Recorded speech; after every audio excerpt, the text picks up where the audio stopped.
Greetings. Welcome to the South to South Solidarity Dialogue rooted in Pan African ideals and also trying to bridge some of the knowledge gaps that we might have in different contexts. I'm very privileged to have Mutweni and Scarlett in conversation to unpack some of the different experiences we've recently had in a dialogue on climate justice. Now, I think, the first starting point is the fact that, a lot of solidarity action is underfunded. It tends to be very expensive. And I think the question for me is really, do you see an avenue for climate justice, even if people are not always a part of the conversation, even if people are not always accessing the resources, they're not always eligible, or they don't necessarily find themselves or believe that they're experts? Let's start with you, Scarlett. I think we have an avenue. We can start by speaking up.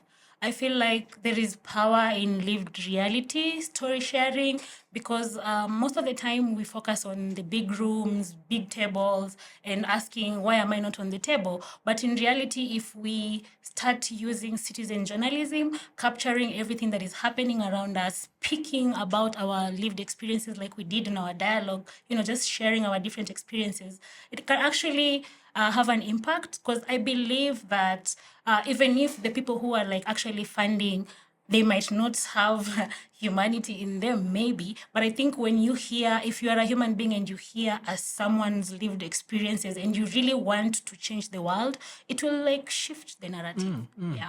And Mutoni, you have a background in climate, so do you actually see if there's any bridges with communities? Oh yeah, I do.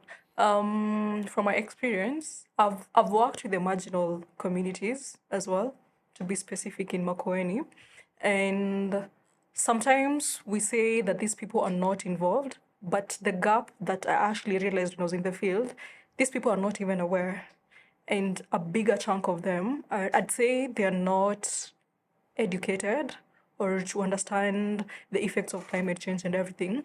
And the people who are learned, for example, if actually I grew up there in that rural area, but I didn't take any initiative to actually educate my community from what I've gathered from school. So us experts or who have been lucky enough to get education and understand the functionalities of everything, I think we would play a big role going into these communities and also teaching them their power of their voices. And I don't know if for the people who are in Kenya, you've heard of the issue of sand mining in somewhere like in Makueni. There was a big fight from 2012 and all that. And this community, I think after 5 years, were able to develop a sand act. And it's the first county in Kenya to actually have a whole section in the county government to fight just sand mining. So as you can see, the voices of these people matter, but it's just that there is no one who educates them to know that their voices matter and that can actually change something in them. Yeah. And I must acknowledge, yes, formal education tends to be, in the context of knowledge hierarchies, what is the most respected and revered, right? Because that's what gives access. That's what also allows the language, because knowledge is power. But I'm going to bring you in, Scarlett, in terms of trying to appreciate, you brought in the element of mental health, and I'm really curious on whether you see if there can be any care, if there can be any well-being in the context of climate justice activism, knowing full well that there are many land rights activists who are feeling the brunt of corporatism, feeling the brunt of state action. And we're seeing it with so many different, forms of protest action, like we saw yesterday and possibly even today that might be happening. So do you see any avenues for inculcating care, inculcating well-being in the context of, our activism? Because it's not just limited to one justice issue. Yeah, I think first of all, mental health. Thank you for that. Mental health is very, very a very crucial conversation that we must have when we are talking about activism. I believe there is no activism without mental health, because again, in the dialogue we would hear how people like really struggled, yeah, with the climate change, with the mandamano that is has been happening, with everything. The fear of what if I'm next? What if I'll be shot? What if my house will be flooded because there's no proper structures to fight climate crisis? So I feel like it is very crucial for us to, when we are doing, organizers or people who do programs and projects, make sure every program if it's like, let's say, for example, if it's climate workshop, make sure there's a therapist there. Because when we talk about crucial things in activism, there is more of empathy, there is more of triggers, especially the triggers, PTSD. A lot of activism. Earlier today we were speaking. A lot of activism was fueled by our lived experiences. We went through a traumatizing experience in life, and we decided, you know what, I don't want to ever go through this, and I don't want the next person to go through this. So most of us get triggered every day at work. So I think the best avenue is to make sure in every project program you have, make sure you incorporate mental health, make sure you have a mental health professional in the room to support the people that you're trying to work for, because otherwise we will be doing zero work because you're busy fighting, and then going back home as Scarlett, drained. You don't even have enough resources to get a therapist. So I feel if there is somebody who is at least a professional in the room, they can always come through when there are triggers, so that we can still remain in the activism. Because if I get triggered, I go back home, I did not get therapy support, I will be so drained the next day to wake up and continue fighting. So I believe everybody, every activist, anyone who is fighting for change deserves to have that. It should be a mandatory with every organizer. Yeah. Now, I know resourcing is often a challenge for any young person, for any diverse community member, especially when trying to start an initiative. And so, it'd be great if you can sort of just introduce your initiative and also to just illuminate, what is the funding reality? Because I think people need to definitely appreciate this and recognize that resourcing plays an integral role to strengthening civic space, and particularly in a polycrisis where we're experiencing so many challenges from everywhere, inclusive of those internally. Yeah. What would we say is the, along with the introduction of your initiative, but also just sort of share, what is the resourcing reality for grassroots leaders? Mutoni, let's start with you. On my end, I'd say it's hectic.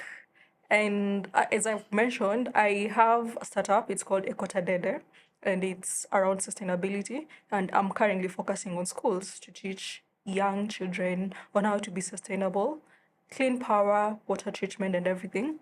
And on my pilot program, the funding, I've actually dipped into my savings and family members who have helped. So it's a bit hectic, but in the process of learning on how to acquire funding and grants and all that. So I'm a bit green on that bit of securing funding. Yes. I mean, it's amazing that your family could even contribute, It's not always the common story. Scarlett? So I wouldn't say I'm new but we are a very grassroots organization. I would say it has been a big challenge, to be honest, because what we do is mostly we focus on wellness for the activists. So it's like, it has been like a very hard job to convince the people that have resources that, people really need to rest. Yeah, you need to fund rest. I think it is one step by step we are going there. I can see organization putting in a 1 week time for rest, but that is not enough. I think we really need to not think about rest as leisure or being lazy. I mean, if you do not rest, there's no way tomorrow you will have the same energy you had today to fight. So it has been a very big challenge. I just wish it wasn't. And I have relied on actually doing internal resource mobilization as well, not from family, of course, but from friends, from people who are really willing to rest, right? Activists are like, we need these spaces. How much can we pay? So sometimes I come up with an idea, activities, and I'm like, please, if you can pay for 1,000 or 1,500 to come to this healing space, please come. And I use that money to get maybe a drink in the venue. So that has been what has been working. And, if we are doing that, that means that the only people that are going to access that space are people who are privileged enough to have that 1,500 aside from their bills to actually come to this space. So I think I would say we are still behind when it comes to mental health. People still don't see it as a necessity. They still think when you talk about mental health and wellness is a leisure. well, it's not. So I'm just hoping that things are going to change with time as people keep adapting to resting, because rest is resistance, guys, right? Yeah. So I guess maybe, just to shift things a little bit, in one sentence, what should we start, what should we stop, and what should we continue as, part of community, as initiative leaders, as change agents who are trying to sort of unearth, solidarity, as scarce and as costly as it is. What should we start, what should we stop, and what should we do? I'd start. What should we start? I'll start with the story. Growing up, I thought people who had an impact, but like let's say the president of Kenya, but I think my voice matters, and most people don't actually have that confidence that their voice really, really matters, and they don't speak it out quite often. And does that mean that they don't take control of the decisions or the way they would do their things? When it comes to, let's say, environment or climate change and all that, if I throw plastic paper on the road and I'm here championing for climate justice and all that, it means that what am I doing really, really? Yeah. So we're always thinking the big elephant in the room is someone else, but we should start by thinking that I'm actually the elephant in the room, that my choices or how I do things or whatever I say or how I portray myself out there matters, because whatever I do, if I have younger siblings or if I have kids, they're going to follow that because I do that. So actions really, really matter. What we should stop, I think, putting blame on other people, honestly, that's not going to take you far. Sometimes things don't work out, and if I'm just gonna sit in my house and keep on saying, well, the government plays a bigger chunk on things not functioning, but if I'm going to thrive on just blaming people and not doing anything about it, yeah, if there's mandamano, let's say people are fighting against femicide or something of that sort, and I'm just seated in the house waiting for the people to fight for me, it's not gonna change. So I think also people should start taking action. The last one was start, stop, and continue. Again, your voice matters. Do not tire. Knock on those 1,000 doors, and I'm sure one will open at the end of the day. Cool. Yeah. Wow. Okay, so what? Start, stop, and continue.